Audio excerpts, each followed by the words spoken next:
Selamat pagi keluarga besar Happy Sword Family yang saya kasihi. Berjumpa kembali di dalam renungan harian online GSJA Sword Generation Ministry.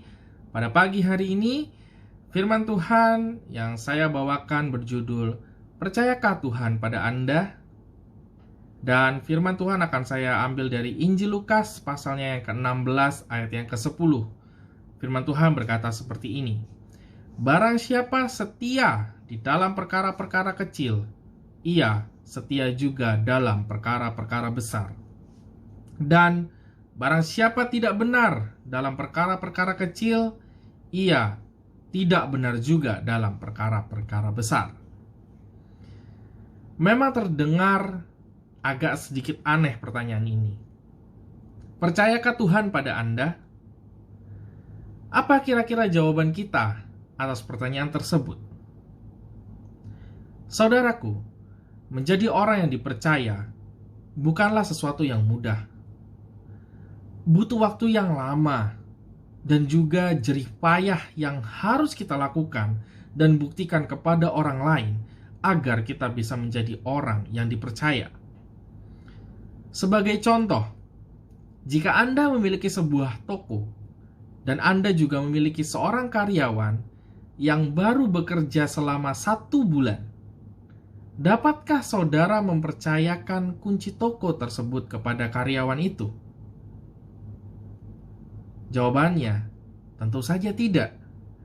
Butuh waktu 1-2 tahun atau bahkan lebih sampai akhirnya kita bisa mempercayakan kunci toko kepada karyawan itu. Maka sama halnya dengan hubungan kita dengan Tuhan. Apakah kita bisa dipercaya oleh Tuhan sebagai anak-anaknya? Agak aneh memang apabila ada orang tua yang tidak percaya kepada anak-anaknya. Oleh sebab itu, pertanyaan ini akan berkembang menjadi, layakkah kita disebut sebagai anak-anaknya? Layakkah kita menjadi orang-orang yang memegang kunci kerajaan Allah? Dan apakah kita orang-orang yang berhak menerima kehidupan yang kekal? Saudara, ada 3 ciri orang yang dapat dipercaya, yaitu bermental kuat, fokus, dan disiplin. Sudahkah ketiga hal ini tertanam kuat di dalam diri kita?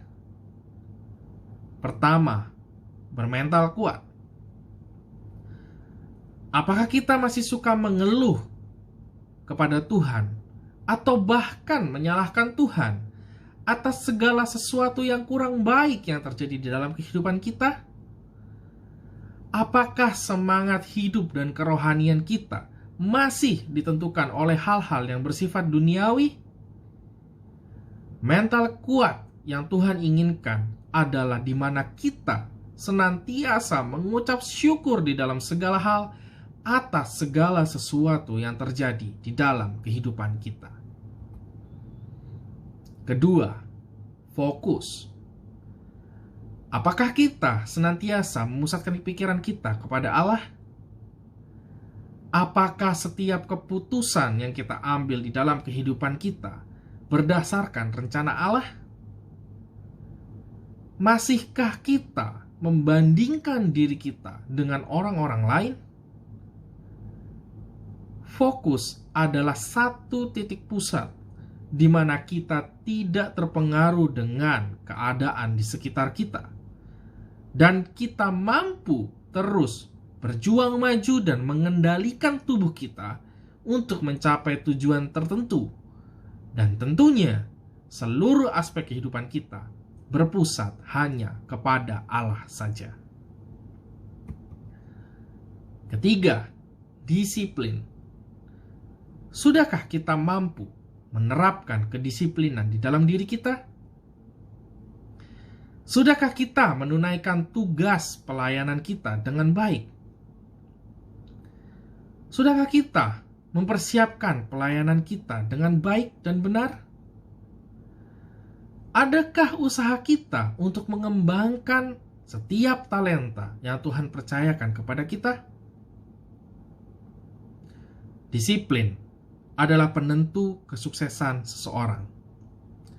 Setiap orang yang sukses pasti sudah menerapkan kedisiplinan di segala aspek dalam kehidupannya. Orang yang disiplin pasti orang yang bertanggung jawab dan dapat dipercaya. Mari, pada pagi hari ini, ambil waktu untuk kita dapat merenungkan apakah kita pantas disebut sebagai anak-anaknya? Apakah kita layak mendapat kepercayaan daripada Tuhan? Jangan hanya kita rajin beribadah, datang ke gereja, dan bahkan mungkin melakukan aktivitas pelayanan. Namun, Tuhan sama sekali tidak percaya kepada kita. Mari kita berdoa. Bapa, di dalam nama Tuhan Yesus, biarlah ketiga hal tadi, bermental kuat, fokus, dan disiplin, tertanam kuat di dalam diri kami, sehingga kami menjadi orang-orang yang patut untuk dipercaya oleh Tuhan. Mampukan kami dengan bantuan Roh Kudus-Mu. Dalam nama Yesus kami berdoa. Amin. Selamat pagi, semangat berjuang agar kita menjadi orang-orang yang bermental kuat, fokus, dan disiplin. Tuhan Yesus memberkati.